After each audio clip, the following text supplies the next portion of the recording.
Atsika kosa ato anatin'ity fanadihadiana manaraka ity mananahoana ny ambiance teny andrenivohitra teny tsy tamin'ity anio ity. Ho an'ny teto andrenivohitra dia saika nanohy ny fiainana andavanandro ny mponina, indrindra ireo mpivarotra, na ireo mpivarotra amoron-dalana izany na ireo mpivarotra magazay lehibe. Amin'izao faran'ny taona izao dia maro ireo olona no nanarotra miantsena mividy ireo fitaovana ilaina amin'izao fiandrasana ny faran'ny taona sy hitsenana ny taona vaovao 2024. Dia hatramin'ny rapitsinareo mbola mivarotra eto. Rapitsiana fandaharam-potoana. Tsangana. Miaraka amin'ny ankizy. Tena zao tena mandeha mihitsy ary tamin'ity taona ity. Ina mahatonga izay? Hita mihitsy izany ilay olona tsy manam-bola. Isa-taona misy ihany na ray be ohatr'izao zao parivany ihany vao mitondra 150 200 nefa zao tena maina mihitsy. Tsy manam-bola mihitsy izany ny olona amin'izao.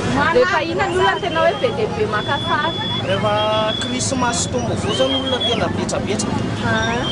Ny androany zao inafy ny zavatra ho ataonareo androany miasa ety ihany. Miasa ety ihany zay dia hariva moa mamonjy révision any an-trano. Mbola hitana manerana ny tanàna ihany koa ny karazana fialamboly maro samihafa ho an'ny ankizy. Tao ny fakana sary miaraka amin'ny dadabe Noely sy ireo soavaly ampifaliana ny ankizy. Maro ireo aman-dreny mbola nitondra ny zanany no sady nanararotra ny antsena amin'izao fetin'ny faran'ny taona izao.